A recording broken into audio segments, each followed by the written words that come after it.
Hey, what's up, you guys? It's Ben Greenfield. Please don't get upset about today's podcast guest, because the last time I interviewed him, it was super controversial, and I got some nasty comments in the show notes because of all the crazy things that he talks about and the weird biohacks that he does, and the controversy about his very unconventional approach to medicine. His name is Dr. Anthony Beck, and today we talk about the danger of psilocybin mushrooms and eating and supplementing seasonally, which sounds boring, but it's really crazy. He trains a bunch of pro athletes, and they eat differently depending on where they're at in the globe. We talk about like the whole lectin controversy, this whole plant paradox thing, a lot. So this is going to be a fun show. It is brought to you by, let me put it this way. Let me make your mouth water first. Short rib burgers with a hoppy cheddar sauce on a pretzel bun. Yeah, you heard me right. A pretzel bun. Seared steaks and thyme pan sauce with mashed potatoes, green beans, and crispy shallots. And these are recipes that you actually can make yourself in the comfort of your own home, because the number one fresh ingredient and recipe delivery service in the entire country sends these straight to you. They have 2-person meal plans, family meal plans. They have wine plans where you can like get bottles of wine from renowned winemakers delivered monthly to go along with your meals, should you want to pair a wine with your hoppy cheddar sauce on a pretzel bun. They're called Blue Apron. And Blue Apron, it's really cool because they'll send these boxes, and like my kids will learn how to cook, or my wife will not really have a plan for dinner, and then all of a sudden the box shows up and boom, we have dinner ready within less than 45 minutes with these fresh ingredients. And they're giving all of my listeners $30 off your first order. Very simple. You just go to blueapron.com/Ben. $30 off and free shipping. Did I mention free shipping? Blueapron.com/Ben. Blue Apron, a better way to cook. This podcast is also brought to you, Broughton. Yeah, I do know how to speak English. It's brought to you by Omax. I was actually recently speaking with my friend Keith Norris, who puts on this fantastic event called Paleo FX. He was talking to me about this recent experiment that he did where he consumed 40 grams of fish oil per day. And he said his eyesight improved. Like he became like the ultimate predator. He could see at night. All of his joint pain disappeared. I don't think he got fatty poo, like fatty in your stool, which you'd think you could get from eating 40 grams a day of fish oil. But I was intrigued. I actually want to try 40 grams a day of fish oil. But as you may know, taking a bad fish oil is much worse for you than taking no fish oil at all. So you need to get something that's pure. And there is this company called Omax 3.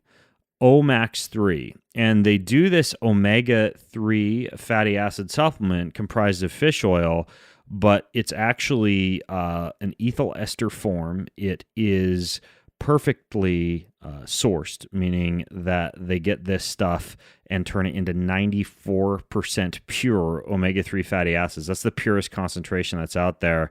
And if you freeze any other fish oil, it'll get cloudy, and that's all the filler. But the Omax 3 soft gel remains clear because it's that pure. This stuff is actually a really good fish oil. And you can get a box of it for free. Yeah, you heard me, free. How? You go to omax.com/Ben. That's omax.com/Ben. And they just will send you a box for free. There are some terms and conditions that apply, but check it out. omax.com/Ben. I also wanted to tell you about Organifi. So Organifi's most popular supplement that they make is green juice. And I like it. My kids like it. We do these things called smoothie competitions at our house. We do all sorts of cooking competitions. My kids are amazing, amazing chefs. Last night I asked them to make me some scrambled eggs for dinner because I was in a big rush.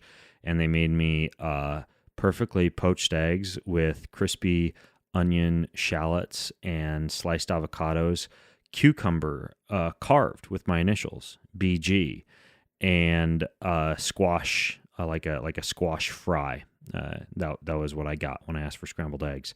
They also do these smoothies, and they use the green juice and the red juice to make these amazing smoothies. But unlike the scrambled eggs that they make, there's no mess and no cleanup. And these juice powders that this company Organifi makes, they're jam-packed with antioxidants. They use natural, fresh, organic ingredients. It's like having a huge organic salad, but it's just powdered. You could take it anywhere. It works as a complete meal replacement, especially if you use their protein powder, which has proteins and fats and vitamins and enzymes, all from whole foods. They have a gold supplement that's turmeric, cinnamon, ginger, lemon balm. I had some last night. It's like when you get golden milk. It's like that, like golden milk from the coffee shop, except healthy. A whole host of fantastic supplements this company makes. Organifi, that's O-R-G-A-N, Organifi with an I, O-R-G-A-N-I-F-I, Organifi.com. And you can use code Greenfield checkout. That gets you 20% off of anything from Organifi. Just use code Greenfield at checkout. That gets you 20% off of anything from Organifi. All right, let's go talk to Dr. Anthony Beck. In this episode of the Ben Greenfield Fitness Show. And then when my brain starts to go different and my cortisol starts dropping down, that curve you know all about, that's when I hit my far infrared sauna, outfitted with some Ruby Lux light bulbs, and I start banging on my tuning forks. That's after I spend about 20 minutes in my full body light pod, a little photobiomodulation. So what I do is I hit my tuning fork and I put it, of course, at different places, my third eye between, both ears, and then under my armpits, and then, of course, down in my, manly regions, and just hit some direct tuning. He's an expert in human performance and nutrition. Voted America's top personal trainer and one of the globe's most influential people in health and fitness. His show provides you with everything you need to optimize physical and mental performance. He is Ben Greenfield. Power, speed, mobility, balance. Whatever it is for you, that's the natural movement. Get out there. When you look at all the studies done, studies that have shown the greatest efficacy. All the information you need in one place, right here, right now, on the Ben Greenfield Fitness Podcast.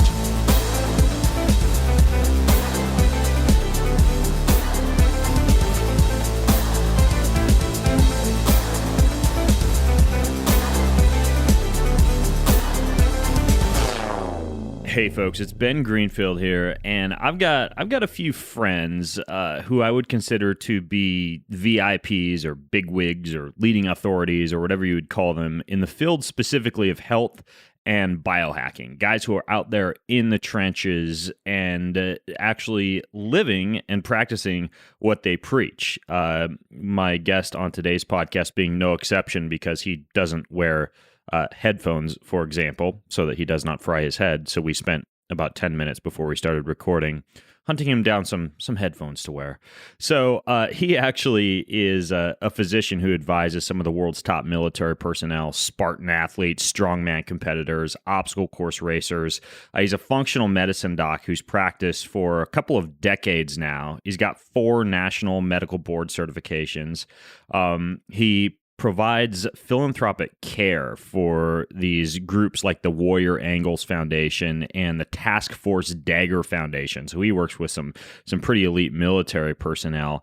And he's been on the show before. As a matter of fact, I interviewed him about this tiny hydration invention that he created that I still carry with me during my Spartan races, something called Oral IV. And I'll link to that podcast in the show notes if you want to hear about how he created this really unique approach to hydration. But lately, this guy has been pretty pesky on my own Facebook page. He's been jumping in on topics ranging from everything from mushrooms to methylation. So I figured I'd invite him on the show to take a deep dive into some of the more controversial things that he has a very unique perspective on. So his name is Dr. Anthony Beck, B-E-C-K. You can access the show notes for today's show over at bengreenfieldfitness.com/Beck2. That's bengreenfieldfitness.com/Beck, the number 2, obviously because I've interviewed him before. And in those show notes, I'll put a link to my previous podcast with the great Dr. Beck. So, Anthony, welcome back to the show, dude. What's happening, my brother from another mother? Not much, my brother with a southern accent. Where do you live again? Are you in Alabama? No, but I am a Roll Tide fan, so you know what's up. But anyways, no, I'm in Central Florida. I'm in That's just right. outside of Orlando. Outside of Orlando. Yep. It's convenient. Disneyland and rednecks, right? Yes, sir. Yeehaw. Yeah, I got a couple of princesses, so we had to. No, that's not why I'm here, but yeah. So Central You Florida, got a couple of what? What'd you say? princesses. So it's convenient. Oh yeah, you got little girls. You mean? That's right. I don't have forests like you do to get them all there. So Well, I'm 45 minutes east or west. I'm dead center of the state to all kinds of ocean, and we got tons of springs here, just surrounded by all kinds of lovely and deliciousness. So my basement is Legoland, so I actually do have an amusement park at my house. Hey, before we hopped on, in addition to you having to hunt down freaking headphones, and we'll talk about EMF lately, because I know you're not a fan of some of these like EMF blockers and all these devices out there. Well, we can get into that later on, because I know you jumped in on that on my Facebook page. But you said you were up to your own little morning routine this morning. You said you just finished your routine. What was your routine this morning, dude?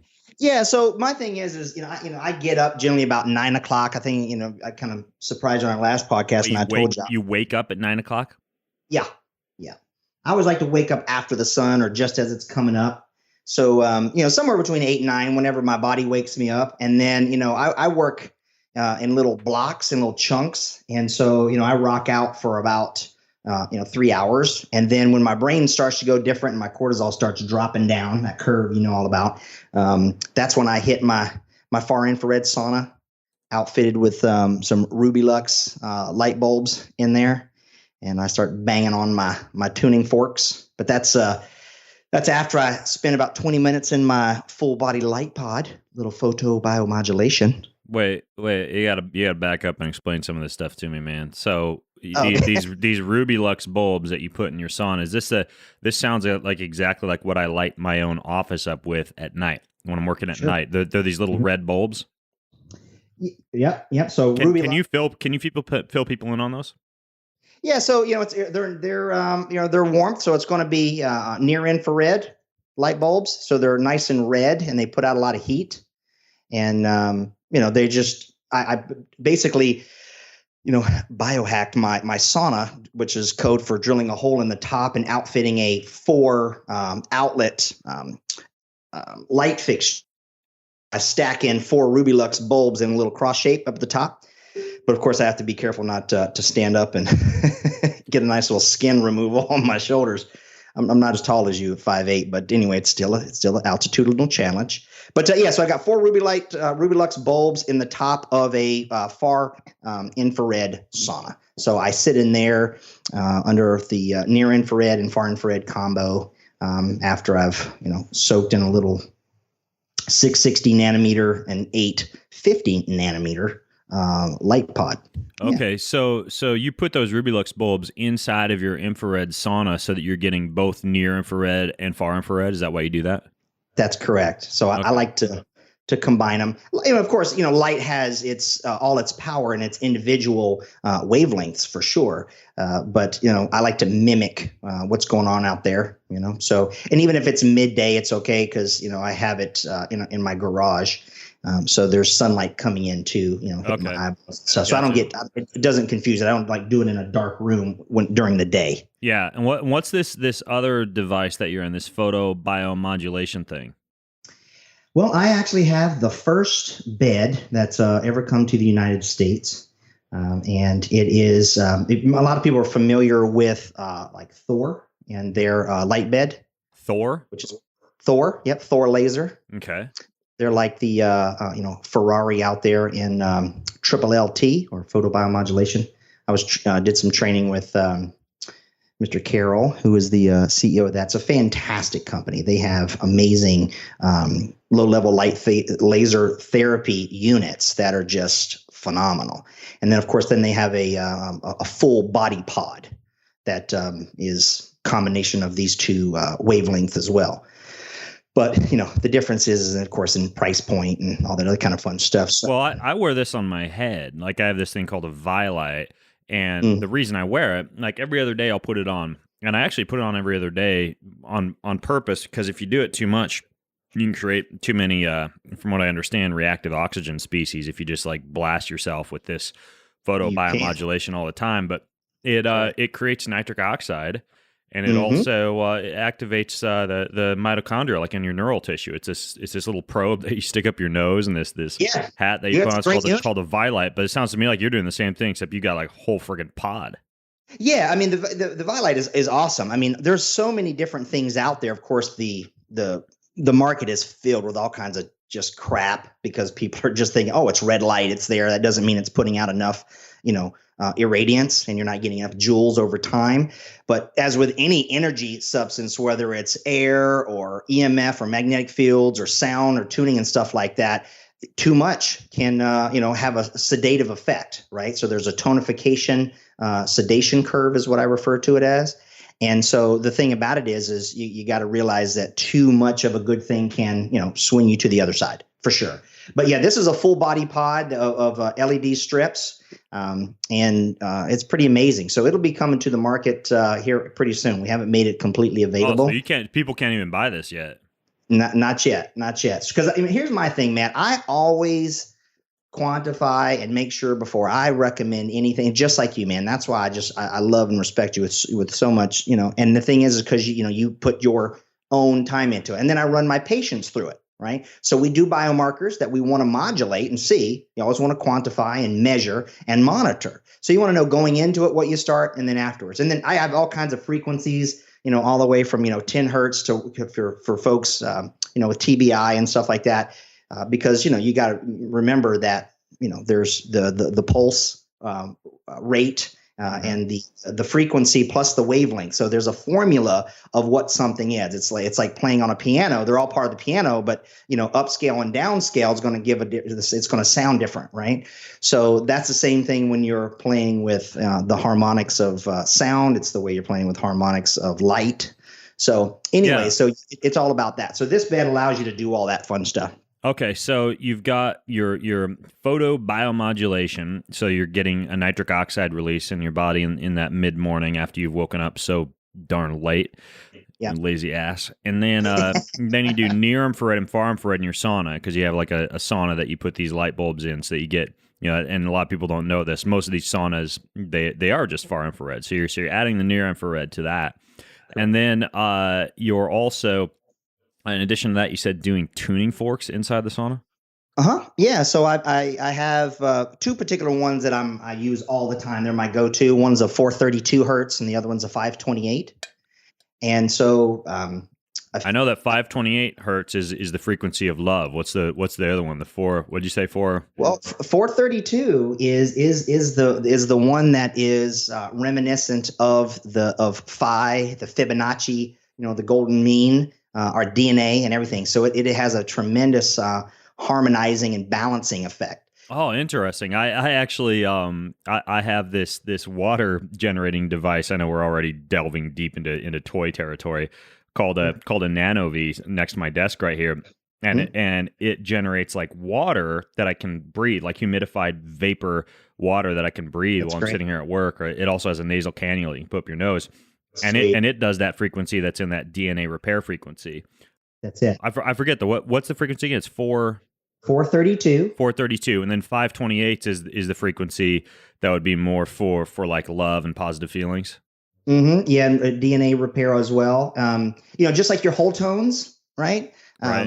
I know you're a fan of that. Same kind of deal. That's what I play in my sauna, the whole tones CDs or the whole tones MP3s.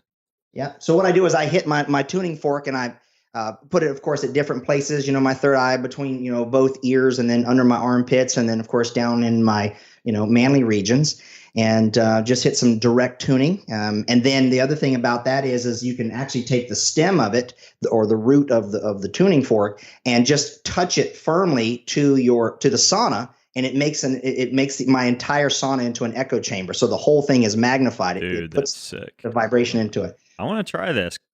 Yeah, it's pretty cool. So tuning fork, bing, and I can show you the one that I use, and you can link that for other folks. But you ping that bad boy, but you got to make sure you have a hammer, a rubber hammer, because you can create a micronidge within the frequency if you hit it too sharp of an object. What do you mean?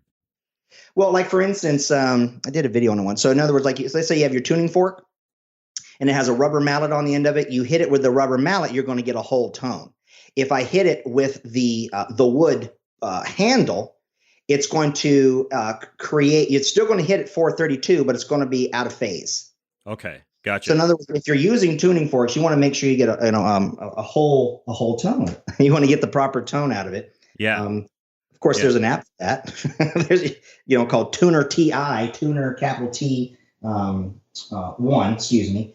And so you can always know, you can just put that app on, hit your tuning fork by your phone, and it'll tell you, it'll show you if it's. Oh yeah, it's like a digital tuner, just like you'd use for guitar or ukulele, for example. Roger that. Yeah, exactly. That's interesting. When I talked to that guy Michael Tyrell, who composes these, for those of you listening, and he composes these tunes, these really amazing tracks that are all tuned to some of these frequencies that Dr. Beck is talking about, like the 528 hertz. When I play those, I'll play them in the sauna. But then the other thing that you can do is you can take, if you're a musician, you can take that same frequency and you can tune, I believe it's the A on your guitar or your piano or whatever, to that same frequency to make sure that you're getting all the same benefits if you're playing music. And for those of you who want to wrap your head around this, I'll link to my interview with Michael in the show. Yeah, notes. he's a lovely man. I've never met him, but I've always been a fan. He's just lovely. Can you?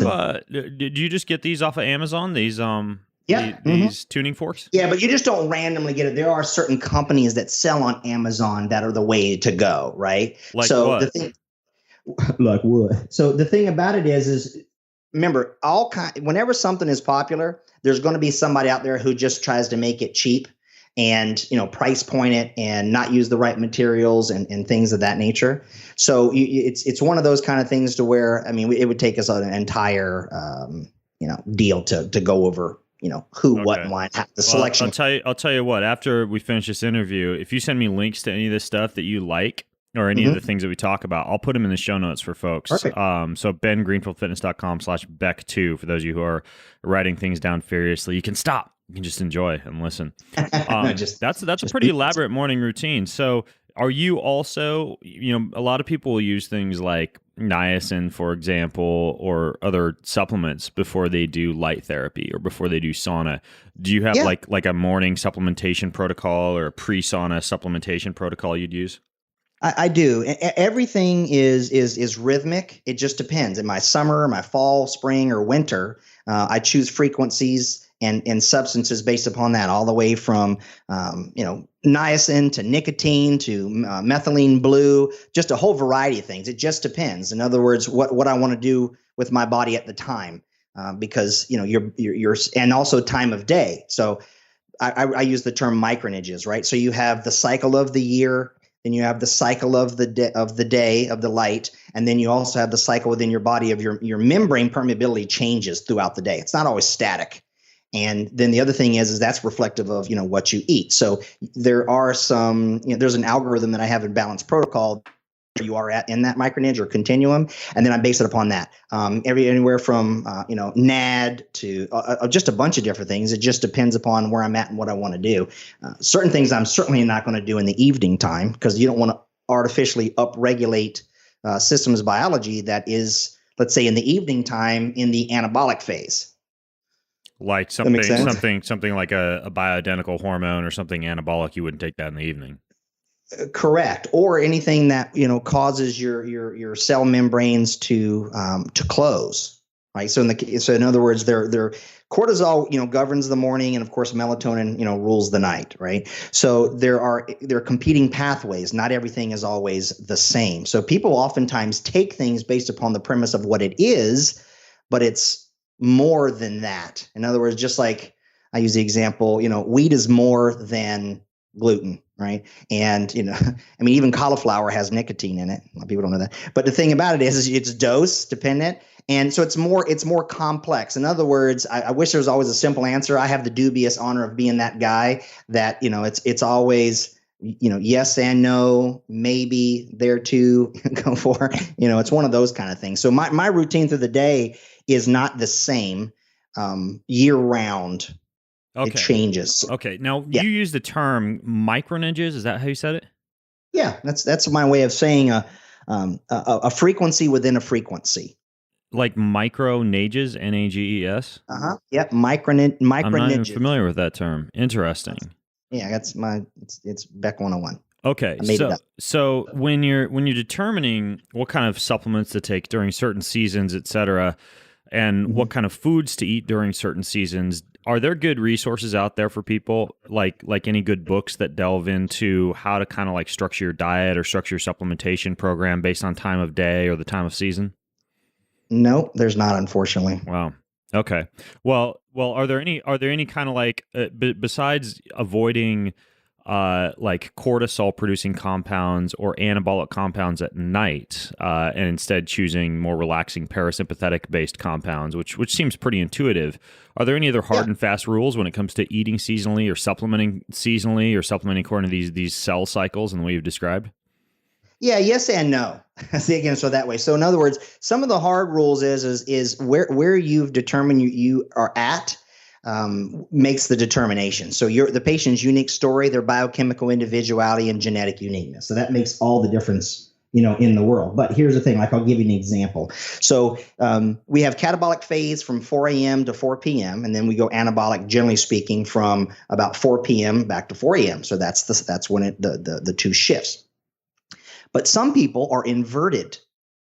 And so they are anabolic in the morning and catabolic in the evening based upon their current status. And that's what you need to know, because I have a rule of what I say is meeting the patient where they are, because you just can't assume that you can say, I never like taking something for something or taking something that does something. Well, that's a big, what I call floating matzo ball out there, right? You got to think about it that you're presupposing that the body has the ability to receive it, right? It's like me playing tuning forks, on somebody, who's in body armor or a dog bite suit. Right. You're impeding it.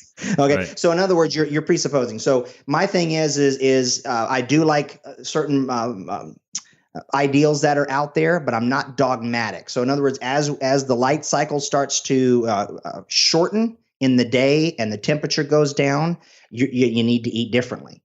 When the light cycle is longer, that's when you can and should eat things typically. But it depends upon where you're starting. If you're already ill and have been out of balance and you've got, dysfunction in systems, you have to find out where you are there and pull somebody out of it. What I call a clinical bridge. You just can't go, okay, you just instantly start giving them anabolic things in the evening, and that pushes them out of animalism. You can actually keep them there. Okay, what would be a few examples of anabolic things you'd avoid in the evening? Well, the thing about it is you're gonna, when I use the term anabolic versus catabolic, it's a situation where it might be a little bit different than other people hear about things. So it just depends upon where you're at. So like, for instance, if a person is more catabolic, we call that a dysaerobic imbalance, okay? So that means that they have too much fatty acids in their cell membranes and not enough sterols. Okay, got it. Right? So the thing about, right? So if someone's more versus the opposite of that is anaerobic. So anaerobic people imbalances, they have too many sterols relative to fatty acids. Quite frankly, I see that more and more today. Everybody's on the paleo bandwagon, that whole narrative of, cavemen and ancestral, and everybody has room for their opinion. But my point is this: if you consume all these saturated fats, which are wonderful, they're not harmful. They're not like going to give you heart disease and none of those narratives. Listen, I love coconut and avocado and red palm oil just like anybody else. Yeah. But if that's my breakfast right now while we're talking, as we're not to delve down too deep a distracting rabbit hole, but I'm literally sipping melted coconut manna mixed with drinking chocolate, chaga mushroom, and some decaffeinated coffee. So I'm literally just drinking up some coconut manna as we're talking. And that's delicious, man. I could slap that on as an aftershave. Yeah, the thing is my point is if you do that over time, especially through the spring and summer, you will tend to shift your cell membranes into a hypopermeable state. So what happens is you're making them too rigid, and so then now minerals, say calcium, won't efflux correctly. And the rigidity is due to the type of fats that you're eating or the quantity of those fats? Both. Okay. So what you're saying is that in the hotter seasons, or I suppose this would even be the case for like an athlete who has traveled to a different latitude and is training or racing in a hot environment, you'd actually want to shift away from a high saturated fat intake or like the eggs and bacon for breakfast type of thing and shift more into like cooling foods like raw vegetables and fruits and things of that nature. Nailed it. So that's what I'm saying. So your geographic location is a micronage. So you have multifactorial things to, conduct the symphony. So my point is how I eat or how I work with patients, because I work a lot of course with just everyday folks and entrepreneurs principally, and business owners and that kind of fun stuff. And so they're on the go. So their story also has a play into it. What's your environment for hours of the day and at what times of the day? Okay. So there's all these factors that come in the decision-making matrix is what I'm saying. So, like a lot of people say, all the PUFAs are bad, right? Well, that's because they tend to be very dogmatic. Polyunsaturated fatty acids. Correct. And they think that, but, by default, they're all there to, harmful. And that's just not true. I use PUFAs to correct people's metabolics all the time. Sometimes I have to give people sources of arachidonic acid from, like, say, corn. What? You're having people eat corn, or corn oil? Well, not soaked in acetone, high temperature solvent extracted, right? But whole, food. In other words, working in, things like, blue corn chips or non-GMO different sources and things like that, plus other things, right? So in other words, you have to know what your cell membrane composition is made up of for you to determine what fat is best for you at your given time, matching all your micronages of year, light cycle, behavior, environment, hemisphere, all these things. Does that make sense? Is there any research behind this? There's tons. So some of the works that I've studied for all of this, particularly membranes, is Ravici, good old Ravici. And I have Ravici. How do you spell it? Just like it sounds, Revici. Yeah, just like it sounds, like a Southern doctor would say it. Are you talking about Dr. Ravici? Well, yeah, he was a doctor. Okay. Yeah, so just Revici. Okay. All right, cool. Got it. So this is the guy who did studies on like the response of cell membranes to different intake of lipids. Correct. And curing cancers with attaching certain minerals to said fatty acids. Because you got to understand, most people, unfortunately, get very scientific and they get tunnel vision, and what I call very dogmatic. And the problem is it completely obfuscates the biochemical individuality and genetic uniqueness of the patient. And I understand we'll study, rhesus monkeys and rats and people in different regions of the world. And we'll say, oh, their diet is great for them and they're centurions, therefore I should eat that way. No, sir. I'm Irish through and through. Okay. And I live in Florida. Okay. And all these things, your audience is familiar with what's going on with mitochondria and, heteroplasmy and all these other factors. But to just say that those substances are harmful is very obtuse because you don't know where you're at. And it's the missing link why so many people, they spin their wheels and go, I'm doing all these things right based upon what's out there and what's healthy, but they didn't determine, is it healthy for them? And then it's not static. It changes. Latitude, altitude, all of it. It all makes a big difference. Yeah, that's really interesting. And I know because I've talked to some of the people you've coached that you do like change their diet and stuff based on where they travel. So that's super interesting. By the way, this Dr. Ravici guy, there's a book about him called The Doctor Who Cures Cancer. I'll link to it in the show notes, but it's very interesting. It says he made the bones grow back in cancer patients, restored health to AIDS patients, drug addicts, and alcoholics. His medicines lifted debilitating migraines in as little as 3 minutes. And then like the JAMA, the Journal of the American Medical Association, like totally shoved him under the bus and published a bunch of false reports about his work. The American Cancer Society blasted him, and there was like this big smear campaign to knock out his stuff. I'm going to send this book to my Kindle, dude. I got to check this out. It's a really good read. It doesn't give the actual work. You have to kind of have an inside scoop on that, and I've got it. I'm more than happy to share that with you, Ben. I'll give you my archive if you want, but it just takes a lot of time. It's not something I can like share the link. Send me what you got. Knock me out. Yeah, you know, I know you read a book. You read books like me. Well, actually, what I've been doing these days is I curl up in my sauna in the evening because I save all my physical, like my paper stuff, to the evening because I go no screen time at night, so no Kindle, no phone or anything like that. So when I send a book like this to my Kindle, what I do is I preview it. And if I nod my head and I'm saying hell yes as I'm previewing it, then I order the paper version.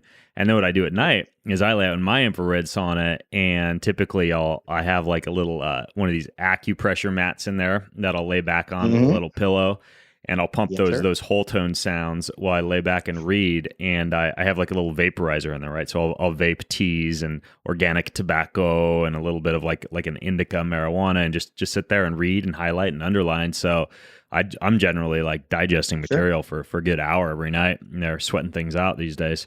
So and that's amazing. See, that's what I'm saying is you've got these different inducements that you can do at different times. Right. And for other people, that routine might not be beneficial, right? It just depends. You got to always remember that you are a category of one. Everybody is a single entity. Yeah. So that's my shtick, if you will, for everything on every topic, like the stuff that I've always mentioned, like your Facebook posts and different things of that nature. You got to remember who you are, and that is you have your own current status. Yeah. And it makes all the difference in the world. As whether something, even in the realms of something else we talked about, was like, like pH and things of that nature, right? Yeah, I wanted to ask you about that, and to set the background. I posted that I drink Pellegrino. Like if I'm going to buy glass bottled water when I'm traveling, I go for Pellegrino because it actually has a higher mineral concentration and a higher pH. More alkalinity than does like Perrier. Like a lot of people don't realize a lot of these bottled waters have different pHs. Then you jumped in on that post and you said the pH of water doesn't matter at all. So what do you mean by that? And why is it that you shouldn't even worry about the pH of the water that you drink? Well, here's the thing. So I wouldn't say it's so cut and dry like that. Here my point is this. It was something having to do with mineral water, or excuse me, seltzer water, just to be correct here. Seltzer water being bad for your teeth. Okay. Well, first of all, seltzer water, in other words, something like you put in a soda stream, high carbonic acid water, like if you take like what I do. Okay. So I have a RO system, but I remineralize the water and with just a little bit, depending upon how I'm going to do it. And then I put it in my soda stream and I put a high carbonic acid in it. So then now what we have is a high carbonic acid seltzer water. But then if I add a little bit of magnesium hydroxide powder to it, that carbonic acid now converts the water, the hydroxide, which would, milk of magnesia, would make you blow your butt out, to magnesium bicarbonate. So if you put it on a spectrum analysis, all the minerals are the same. You just don't know what moiety it was. This is the thing that people are missing. The example I use is the same thing. Is if you take a cell phone, you got all kinds of apps and phone numbers, data, like tangible, literal information. You've seen the guy who puts it in a blend tech or a Vitamix and turns a cell phone into powder, right? Yeah. So if we measure that powder, we put that in a mass spec, we can find out what minerals and everything that's in it, rare earth minerals, stuff like that. But you have no way of knowing what data was in it. Okay. You can't. Gotcha. But the data was there, correct? All right. So my point is, water that is like seltzer water or carbonated soda or something like that, Schweppes, Canada Dry, if you will, is not the same as a Pellegrino that is, yes, carbonated, but also now has a higher total dissolved solid. But then you also have to go to another micronutrient. Okay, let's say it's a 1200 total dissolved solid Pellegrino. Well, what's the principal minerals in it? Is it more magnesium? Is it more sulfur? Is it more potassium? So again, each water is different. My point is this: no matter what the water is and the total dissolved content in it, your body still has to change that water, just like every food you consume, to your resonant frequency. It has to turn it into you. It has to tune it, because you just can't. The body can't just. That's why nothing that goes in the hooter comes out the tooter looking anything like it, except for corn or something, right? Right. So the thing about it is your body has to transform it into you. Corn, carrots, and pumpkin seeds. That's usually what I'll sometimes see in my crap if I've been eating too fast. Right. So I call it the poke and choke. Mm-hmm. But the thing is, that's what I'm saying. So the pH matters to a degree, but if you go and force these like electrocuted waters into your stomach, you now are shifting pH of 9, sometimes 10, down to. You mean water that's been through like an alkalinized filter, like a countertop, like a Nikan or a Kangen or something like that. Exactly. So you are artificially making water alkaline. In order to do that, the water can't be devoid. It can't be like say reverse osmosis. It actually has to have minerals in it, right? Because you have to split the anions and the cations. So this is why those machines will actually give you drops and add bleach to it, chloride, and also salt.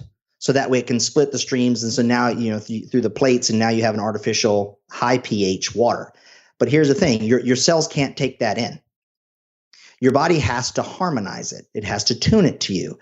And when we use numbers like in the pH scale of like, say, 8 to the stomach of a 2, 3, those are little numbers. 2, 3, 4, 5, 6, 7, 8. Well, listen, those are orders of magnitude that are massive.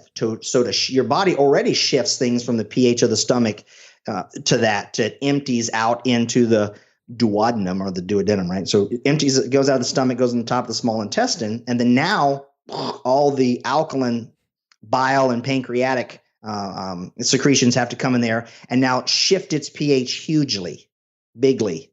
Okay, it's got to really make that big shift. So the point is that happens for a reason, and it determines the tuning. It's actually the secondary tuning. First tuning happens in the mouth and your saliva, but the second one happens in the stomach, and then the third happens in that little junction. How is it the mouth tunes water? You're not actually referring to the idea of enzyme-rich saliva. Are you talking about like the actual electrical frequencies of the body changing the frequency of the water? Both. Okay. The saliva is rich in some stuff. So whoever you're swap and spit with, you better be selective because there's a lot of information in that spit. Can you describe that to people, like this idea of information? Because I know this also relates to like this, when I race, I have a few little bottles of this oral IV in my fuel belt, which I know you helped to invent. And I know that has to do with embedding frequencies into water too. And some people find this to be pretty woo, but can you just kind of give me an overview of how it is that your body could change the information in water, or that the information in water could be changed? Yeah. So light is just a writable device. It's a liquid crystal. You're familiar with our friend Jerry's work, Dr. Pollack. And Dr. Gerald Pollack. I interviewed him. Yeah, Jerry's the bomb, man. He's another guy I just want to kiss on the cheek. And the thing about it is his work is a good platform to understand this. But what I let people understand is that when you put something into the body, it has to make it at its frequency for it to be harmonized, or it just creates a net negative effect. Okay. And oftentimes the body can't do that. Sometimes we want it to, because, you mentioned hormesis a lot of times too.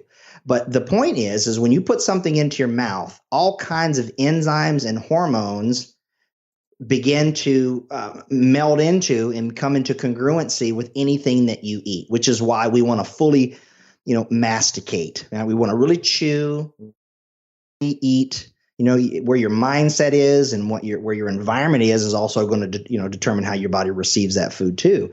So we do labs with saliva, right? All kinds of hormone spit tests. Mm-hmm. So it's in there. It's metabolically active with all these informatic molecules we call hormones and neurotransmitters. But there's enzymes and there's minerals, just a ton of things, and there's microbes. Microbes also help us tune things.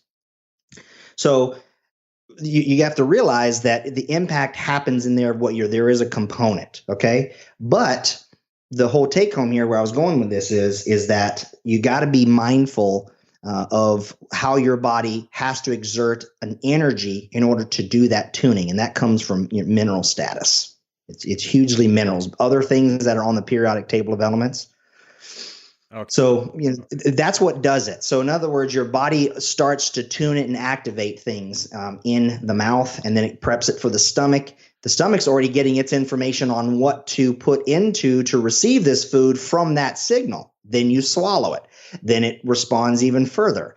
And then as it's doing its magical chemistry in there, it starts signaling to the intestines and letting it know what's coming through the pipeline.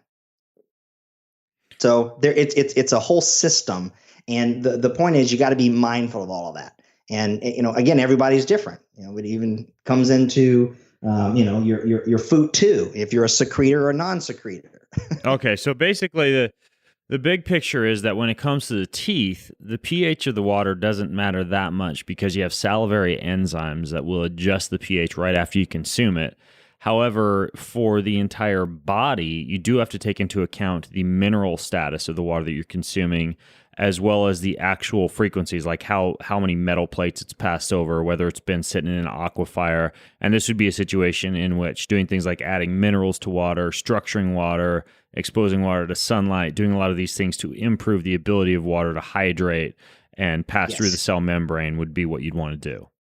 And because there's a lot of channels, there's, you got to go in the mouth, out of, down to the stomach, out of the stomach, into the intestines, out of the intestines, into the blood, out of the blood, into the interstitial space, out of that interstitial space, into the cell membrane, out of the cell membrane, into the mitochondrial membrane. You see, there's all these doors. So the only way you're moving molecules is with mineral energy. And if you are, you have a finite amount of that. And if you are consuming a lot of high alkaline or low acidic pH things over time, based upon your mineral status, your body gets taxation over time. Now, I'm not saying those waters don't have clinical bearing. They do, right? This is why people would say, oh man, it did all the difference for me. But you got to know when to take the exit. I mean, I love ziplining, but after a while, I'm just like, whew, that's enough. You know what I'm talking about? I'm a kiteboarder. So I'm like, after a few spills, I'm like, oh, that's fine. But then I'm like, oh, okay, I'm done. So it's the balanced understanding of that. So you do want to always have a high quality water free of bad things and pollutants in it. You do want to have minerals in it. And then that mineral and water, you want to make it cohesive. We want to make it, together, not clustered. That's a false term. We want a cohesive lattice. We don't want clustered water. And we want, to have the body be able to use it where it needs to and work on the function of it. So food does that. And of course, anything that you drink. Now, if you're consuming like, say, Coca-Cola, and you keep bathing that over your teeth over time and holding it in there and not, eating any food, it does stay in there. And then that can harm teeth over time. Okay. But a seltzer water is what that original post was. No, it's just, you'd be hard pressed to demineralize the teeth drinking seltzer water. That was the point. Okay, gotcha.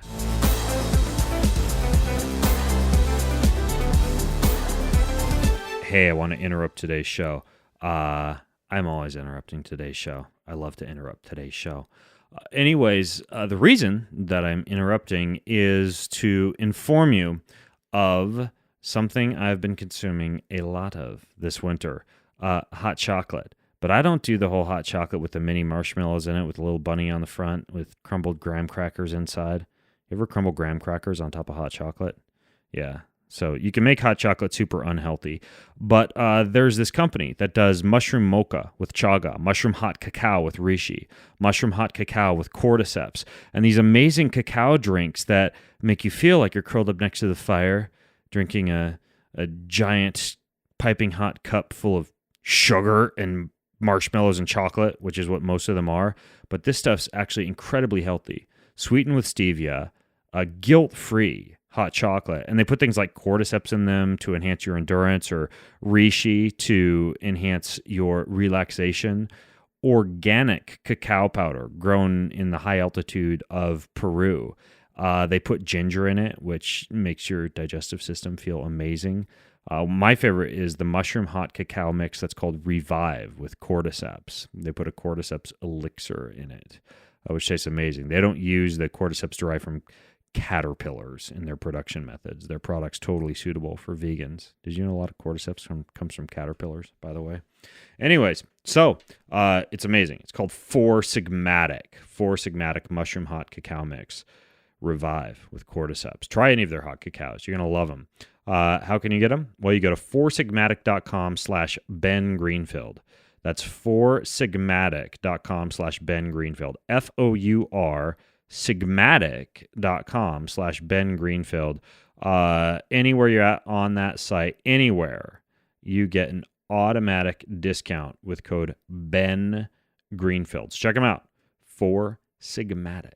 Oh, yeah, I got one other extremely special announcement before we get back to the interview, and that is that at the time that you're hearing this, you have only until Friday, February 23rd at precisely 11:45 p.m. Pacific time, which seems ludicrous. It seems far easier to just say midnight. But 11:45 p.m. Pacific time, that is when the Clearlight sauna giveaway ends.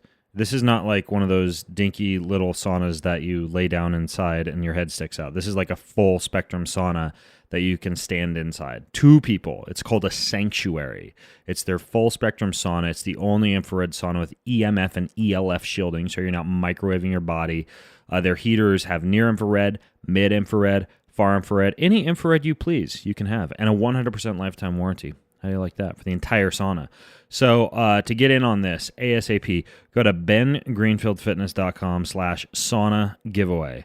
That's bengreenfieldfitness.com/sauna giveaway. Now, I want to make sure that I address a couple of other kind of controversial topics that came up on the Facebook page that you piped in on. The first one is related to this guy I had on the podcast named Dr. Stephen Gundry, who wrote a book called The Plant Paradox about how plants have lectins in them that can damage the body, so you shouldn't eat most of these plants. You got to like pull all the seeds out of your tomato, and if you make spaghetti squash, discard every last little seed, Sure. things like that. So you had your own thoughts on lectins that you wanted to express, I do believe. So fill me in, dude. Are you avoiding all tomatoes and peeling them and throwing out the seeds, or are you not on that bandwagon? Yeah, no, not at all. And not only just not the bandwagon. Again, it's a dogmatic thing. There's a lot of things out there. And again, let me just be clear so that way I don't be misread, because, I tell people, it's a whole different ballgame. I don't ad hominem anybody, but we can talk in scientific terms and premise. It just has never panned out in clinical practice for me. I've never seen it. It's a tenet. I get it. It can sound sexy and romantic that plants don't want us to eat them. Therefore, they create these lectins. Therefore, we should not eat them. Well, I don't know. If that's the case, then we are most miserable, because lectins are just absolutely ubiquitous. And I know he talks about that in the book too. But the thing is, I don't believe that plants know or have the emotion of not eating. There are survival mechanisms and things like that. I mean, down south, if we have a fruit tree that's not growing, we prune the hell out of it, and then we beat the hell out of it with a 2x4, right? And then the next year it grows back and we have a whole bunch more fruit. So it responds to That's what you do? You beat the hell out of it with a 2x4? Yeah, you hit it. You hit the trunk and all the branches. You just not like the hell out of it, but we say it because we always say that you don't beat the hell out of it. So we hit it pretty good. Knock the tree after you've pruned it, and you do this, in the wintertime. Come springtime, you'll have a big boost of growth, and you'll have more fruit. It'll bear more fruit because there is an intelligence to plants. Okay, they do want to reproduce, but to expand that to the lectins having this, alternative agenda inside of us, I just haven't seen that ever pan out because of how I monitor my patients, broadly across systems biology. I haven't seen that. Sometimes, wheat and all its, agglutinins, and it's you got saponins and you got lectins and all these little molecules, which is fun in a marketing spin of, quote unquote anti-nutrients. But that presupposes that the patient, it would be inappropriate for the patient. Some patients, we heal them. Now, what would you test to find out if someone was actually getting damaged by consuming lectins? When you say you're testing the biology, you brought that up a few times about how you test. I'm curious what kind of tests you run on your patients. Like, what gets you the most bang for your buck from your patients? And especially, in addition to that, 2-part question. Here we go. How would you test for lectin damage or whether or not those are causing issues? Yeah. So I'm an upstreamist. So I want to look at systems biology and what's its function at this time. So you want to assess multiple systems, not just go, oh, that's a cool test, I'll do that. I feel like I got a hormone imbalance, let me do a Dutch. Oh, I have a GI problem, let me do a zonulin test. So the narrative is if you really want to be serious about status, you have to look at all the systems because they all eat out of the same refrigerator and they all crap in the same toilet, right? All your cells grow up together in the same neighborhood. So you need to know what they're all doing together, not individually. So my assessment is always broad, and it depends upon different factors in the patient's care. Finances and everything's come into play. But if they have a principal GI complaint, of course I'm going to do a stool analysis, and there's various ones for that. It depends. We always start with their story. We listen to what's going on, what their complaints are, and what their history is, and then we determine how deep we have to go. But as a standard workup, you do want to do a stool test. You want to find out the microbiome and what's going on in there, right? So you always want to know where you're going to be dumping things and capacity of the pancreas to respond. And if somebody gets a stool test, where would you see if lectins were an issue? Okay, so the thing about it is you don't have to determine if it's lectin specifically. See, that's the thing. That's a misdirection. That's the Oz behind the curtain kind of thing. You look and see what is the status of the tube, right?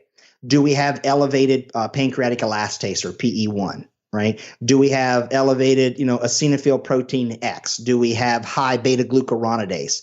Are there a whole bunch of triglycerides and phospholipids and cholesterol, coming out in the stool, which means and those would be all markers like leaky gut or inflammation, right? They could be, absolutely. And the thing is we can test for zonulin. I automatically assume if somebody has a chronic condition that they have some level of leaky gut anyways. I don't need to do that. Same thing when it comes to SIBO. And a lot of people are used to that approach because they want to have a diagnosis, the name it, blame it, claim it, tame it game. They want to have it called something. Oh, I have SIBO. So then they do the breath test or different things like that. Well, I'm going to support it anyways. So some of those tests that are specific, like say a methane and hydrogen breath test and a zonulin, I'm not really looking at that, not initially.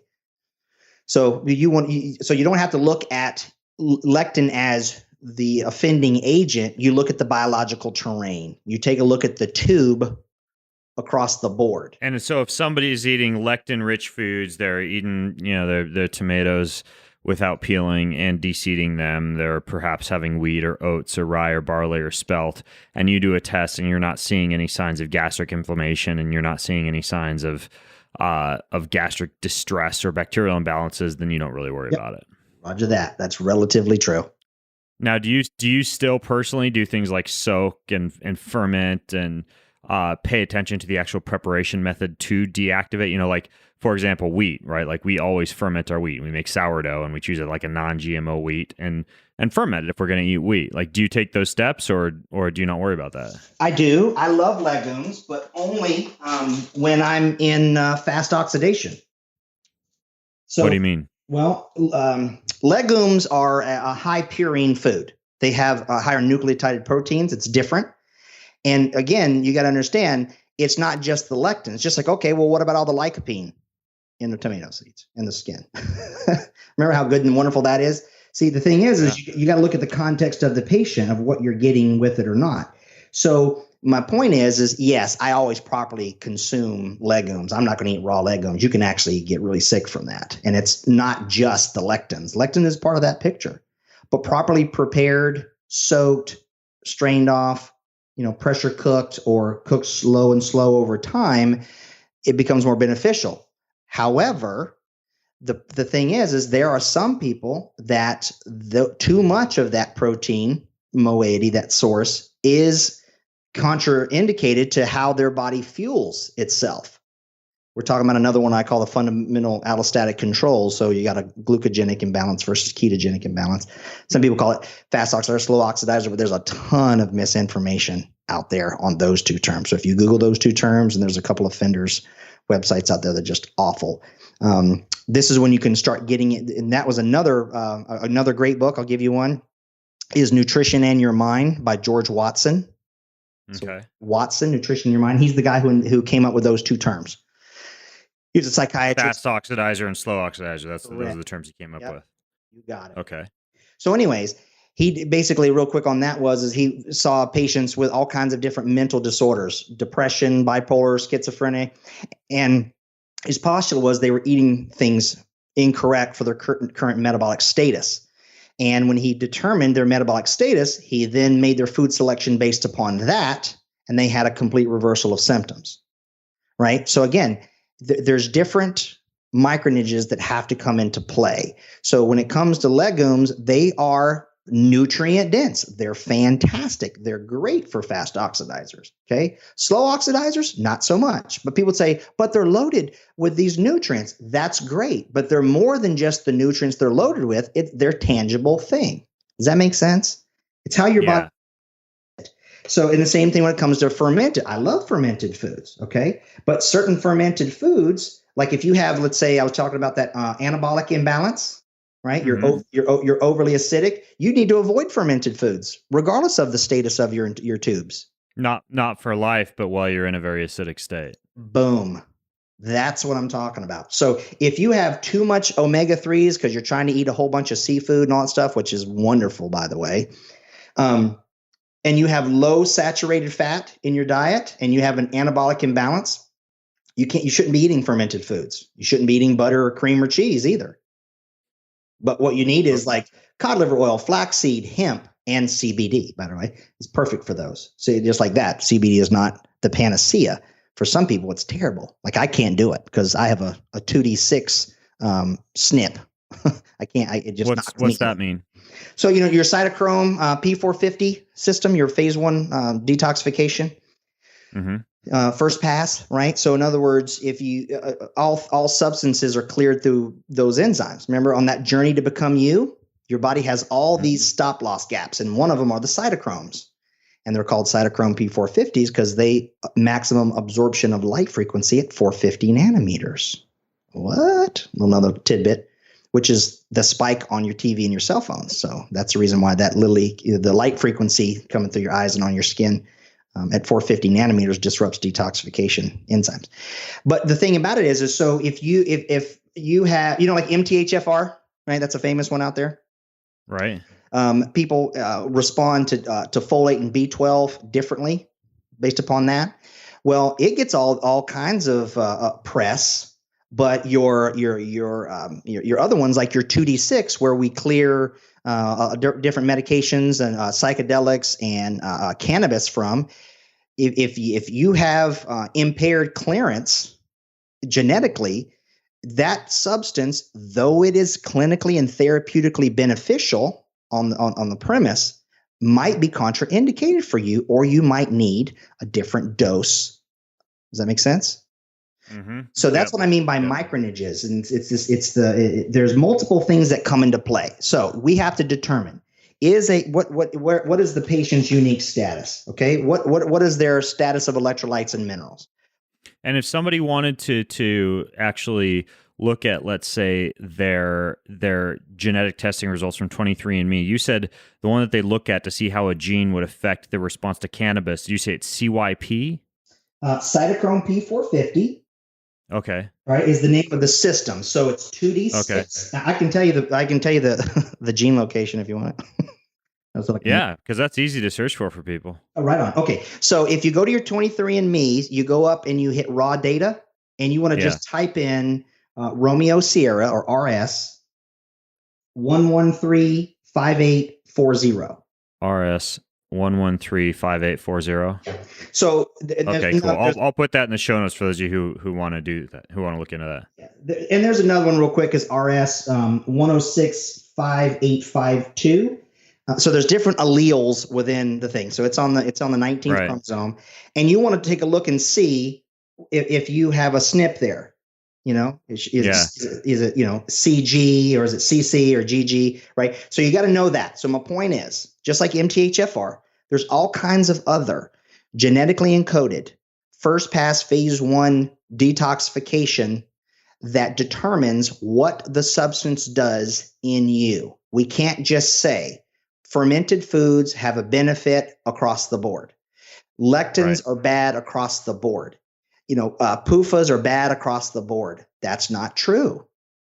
All of those things can be beneficial and they can be harmful. It depends upon the patient. You have to know what your status is at the time to really get the deep biohack. Does that make sense?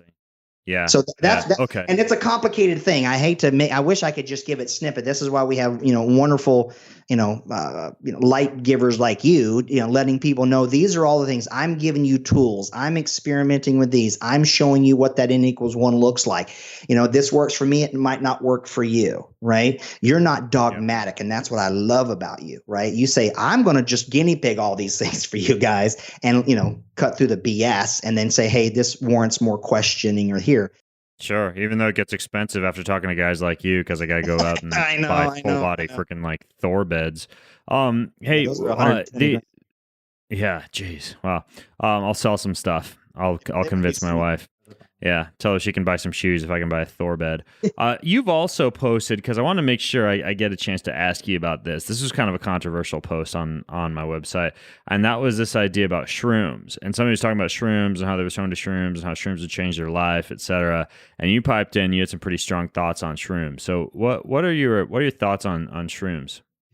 Well, just like anything else, there's good. As in magic mushrooms, not reishi and chaga, but actual mushrooms that a lot of people are using for increased neurogenesis or for psychedelic status, PTSD, all that kind of stuff. Sure.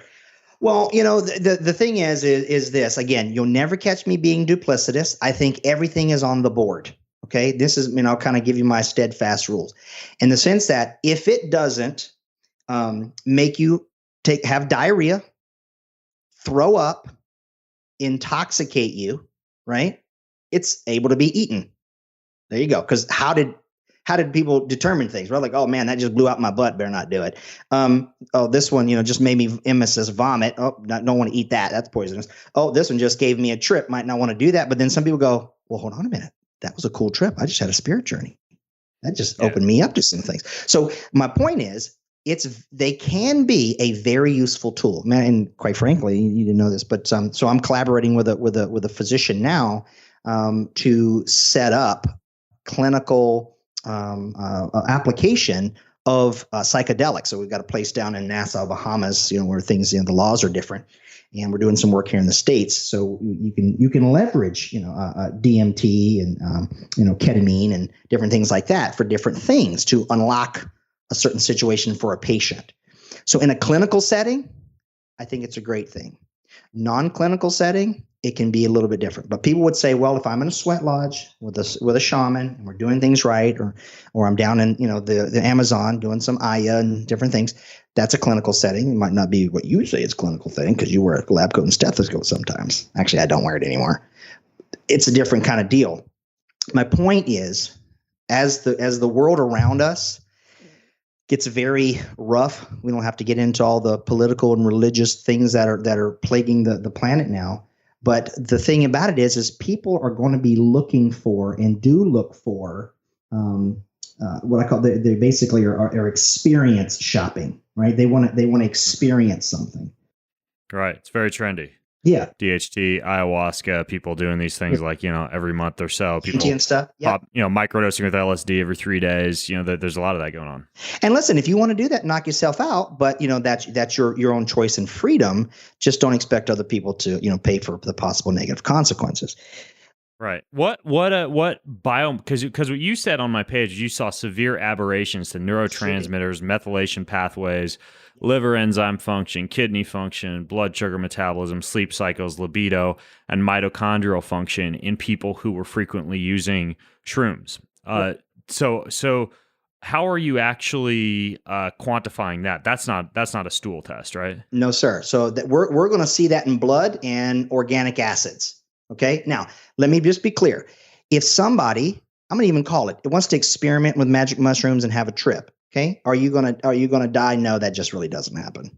Okay. I get it. The safety profile on them singularly like that. And, with prudence, it's really not that bad. But if people have situations and status in their emotions and their mindset to where they're seeking, disconnect from that by using these active substances that have a tremendous power If you do it without thanksgiving and prudence and direction, and what you can do with what things get revealed to to yourself consciously, and you just do it because of the fact that you're just wanting to experience it, well, that's going to come to a detriment over time, especially if you don't know, like what we talked about, like say your cytochrome P450 status. Okay, because like for instance, 5-methoxy DMT, right? Little, in the little toad lick. Right. So if we hit that, or the patient hits that, it is a substance that must be cleared through the cytochrome P450 system. Right. Which is why we usually have to, in different ceremonies, you're going to mix in some ayahuasca. You're going to do maybe some tobacco. Right. Or some there's different combinations depending upon, where you're at, right? So some harmaline. So because in order to get, like, say the 5-hydroxy-DMT experience, you have to block the MAO, right? Well, some people already have an impaired MAO, right? Some people have a deficient COMT, just like an MTHFR. So the COMT metabolizes a DMT. And if your 2D6 is impaired and you're taking, then there's a range of dose and you're not working in a clinical setting and there's not a lot of measurement, you're just kind of going on, well, we give everybody this same amount of this in the little bowl, we brew it, or there's different things. And you don't know your body's capacity to metabolize this stuff, and you repeat it over time.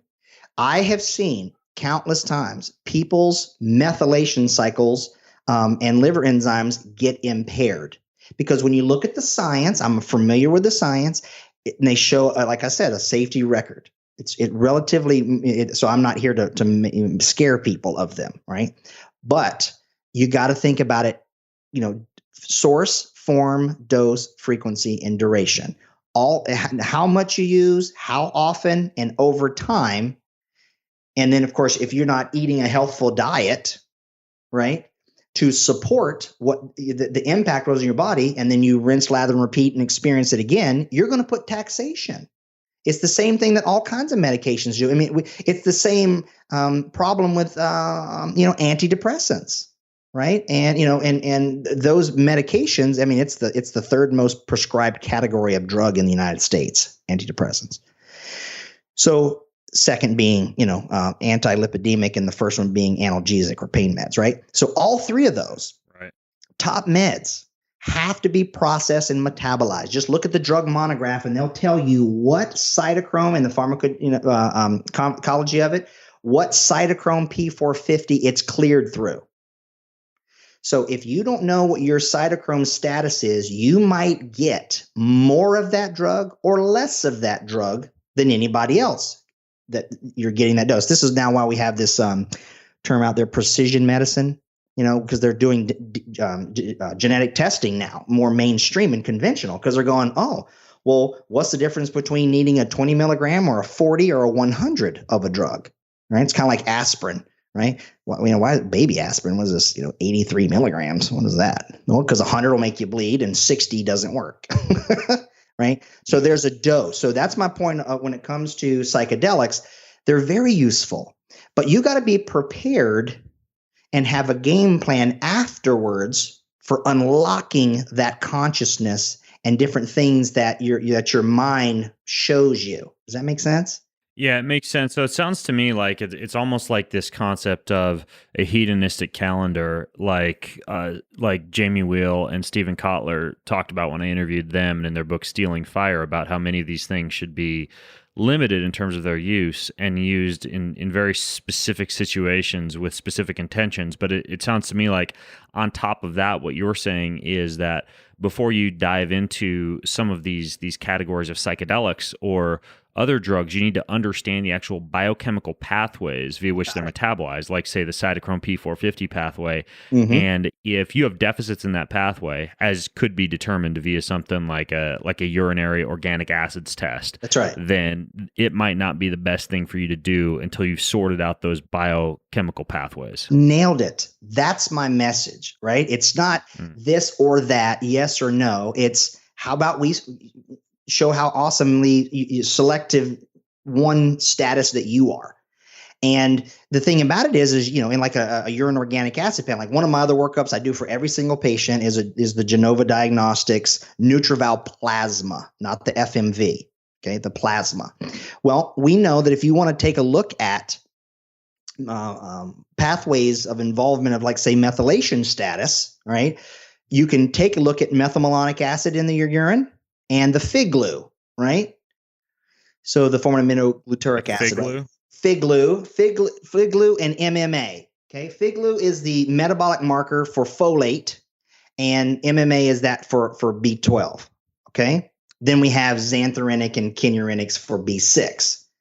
Then you also need a new RBC magnesium. So those principal ones, if someone has let's just make a worst case scenario. Okay. So if I just go ahead and say, if somebody has a situation where they have excessive levels of methylmalonic acid coming out in their urine, excessive levels of fig glue coming out, and they have an RBC magnesium of less than 4, you don't want to be putting those substances in right now. This is why Balance Protocol, my program, it has 3 phases: nourish, balance, purify. Build yourself up first. Nourish your body, your mindset, your environment, then start balancing things out. And the only way you're going to know if you qualify to do that or not is if you take a deeper quantification. Does that make sense? Yeah, it makes perfect sense. So that's really eye-opening to know that, because a lot of people really are just popping these things without knowing if they're in the proper biochemical situation. And here's the thing, brother. It's like that for all the nutraceuticals too. Whether it's NAD or whether it's creatine or if it's a different protein or a nootropic or any of that stuff. And I think they all have their place and premise, but you need to know, right? You have different cooking instructions at altitude, because we know water doesn't boil at the same temperature. If you're at 5,000 feet, if you're up in Colorado or something like that, it's going to be different. If you smoke a doobie up at altitude versus down altitude, for the same person, it's going to be different. Yeah. It's these different levels of micronage. You have to reconstruct your story. That's my message to people is you got to embrace yourself as a unique individual. All these things that you teach and you motivate and inspire people to do are phenomenal. They're tools, they're strategies. But finding out where your starting point is in that journey is what I suggest for everybody to do. And it takes some doing, and it's not the simplest thing, unfortunately. I wish I could just, give it to everybody, but it's not. Yeah. Yeah. So I've got one other question for you, because I know you're big into this idea of protecting the body from non-native EMFs and the concept of electromagnetic fields kind of being an issue for the body. Mm-hmm. Now, what do you personally do about that? Like how do you personally mitigate the effects? Because I know when I posted on my Facebook page about this idea of like EMF blockers, like Himalayan salt lamps and things like that, like you seems to take issue with that, but I'm just curious what your thoughts are on these type of mitigation strategies a lot of people are using for things like Wi-Fi and Bluetooth and EMFs. Yeah, well, the first thing is all those are foreign and they're not beneficial to the body. However, you can, if your status is strong, you can have a controlled burn. Okay. In other words, I use a cell phone. I don't ever put it in my. But you said you don't. But you said you don't use a headset. Correct. I sure don't. I am not. I don't do so that. How do you talk on your cell phone? Just on the speaker? Yep. And I set it down. I'm not even holding it. Now, there are times where, I'm out and about. My wife's at Disney with the princesses, and I have to keep it. I have to come up what I call a periscope depth. I come off of airplane mode. I check and see if there's a thing. So we have plans in place of when I need to, break the guideline, right? And so then if I am walking around and she has a call and she's like, "Hey, honey, I'm stuck," or something like that, I'm going to do it. So I'm not like, "Oh my God, I never touched my cell phone." I don't ever put it to my head, no matter what. That's just not going to happen. But I keep it. It's on airplane mode all the time. Okay, and I just pop on from time to time, check and see if there's any messages, and I go about my business. Right. So you don't want those energetic exposures that close to you, because we're already a microwave planet. It's everywhere. Right. And so by the time, we have more, it was actually happening in 2014. We have more devices than we do people on the planet. So it's everywhere. I mean, everything is smart, and all these devices in people's house, and Bluetooth this, and then your impact indicators on, I got a new truck and I got to go to the dealer and have them turn all that off. And the thing about it is I have what I call the 3D law. Okay. And what I call disconnect. That's the only way to deal with these EMF bombs. That's it. Disconnect. It shouldn't be on. Don't have a source of them, right? Second rule is distance. If you can't turn it off, create distance, right? So it's just like a tuning fork. If I hit it and hold it up to my cloaca to my ear, it's going to be different than if I hit it and it's across the room. The frequency is still there, but the amplitude is less, right? So you want distance. Third thing is if you can't disconnect it and you got some distance and you can't really do that, is duration. Keep it to a minimum. Only do it when you have to do it. That's it. Because the only safe level is really 0. So what do you think about these things that are like neutralizers, like pendants or like certain devices that create frequencies that might mitigate some of the frequencies produced by the EMF radiating devices, shields, cases, etc.? They're all erroneous. And I'm not just saying that dogmatically. I've tested them. I've bought them. I've busted them open and just see little packed in little fingerprints mushed with clay. And the meters don't change. And I haven't seen it do a difference in Kirlian photography. And I haven't seen it change in bioelectrical dermal screenings. Some people do the little dog and pony show with the applied kinesiology, but don't get me started on that. I'll probably piss off some of your audience, but it's okay. But anyways, in my clinical experience with multiple patients and myself, putting it through its rules of rigor, I have found them to do nothing. Now, if someone says, hey, it worked for me, then I go, well, congratulations, rock on. But are you monitoring your repeatable, testable, quantifiable metabolic markers?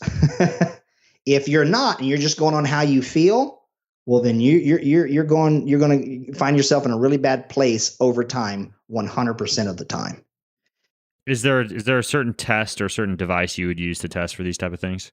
Well, yeah, all the way from an RF meter, like an acoustometer, and a magnetic or a milligauss meter, like the Alpha Labs UHS-1. And then there's a Geiger counter. Some of these things actually are this clay that it's actually they're emitting radioactivity. It's amazing. Wow, interesting. So people are saying, the acoustometer is one that you like. What's the clay that you're talking about? Well, it's which one was it? Was it the I think it's called the Home Defender. It's this little gray plug. And their whole shtick is there's this magic clay from somewhere that when you that's inside of this device, and you pick the little 3-plonger in your thing, and it then harmonizes the environment. Spend $50, buy one, get your little flat screwdriver, bust that open, and just look at the little ball of clay that's on the inside, stuck connected to the prongs on the inside. That's all it is. Wow, I've never even heard of that. Interesting. Well, here's the thing. I'll also look it up. Some people might say that about my hydration product or different things that I do. I get it. Don't believe me just because I tell you. I want everybody to challenge every single thing that anybody tells them, because the best thing is firsthand clinical knowledge and quantification, regardless of what the tests out there say in the science, because they lie, man, boys. There are a lot of lies out there. So do it yourself. Yeah. And here's the thing. If you want one of these frequency generators, okay, great. But you got to measure first, find out, by what matrix are you determining there was benefit? That's all I ask people to do, is come up with a decision-making matrix. Yeah. Yeah. No, I like it. I like the approach with quantification like that. That's it. So yeah, you, between this and the previous podcast that I did with you, where we covered a host of stuff. I know we really we took a deep dive into water in the last show that I did with you. So for those of you listening in, just go to the show notes for this episode. I'll link over to that one. We only scratched the surface of the kind of stuff that Dr. Beck talks about. So I'll link to his stuff over at bengreenfieldfitness.com/Beck2. That's Beck the number 2, BECK2. And I've been taking some notes, and I'll put links to everything from like the tuning forks and the rubber mallet we talked about to the books and the research by Dr. Ravici that Dr. Beck mentioned, the different labs that he talked about. And then also the resources, anything else that Dr. Beck sends me after this episode, I'll put in there for you guys. In addition to that, if you have comments, if you have questions, if you have feedback, that's the best place to do it. Go to bengreenfieldfitness.com/Beck2. That's BECK, the number 2, and just leave your comments. Either Anthony or I will jump in and reply to what you have to say.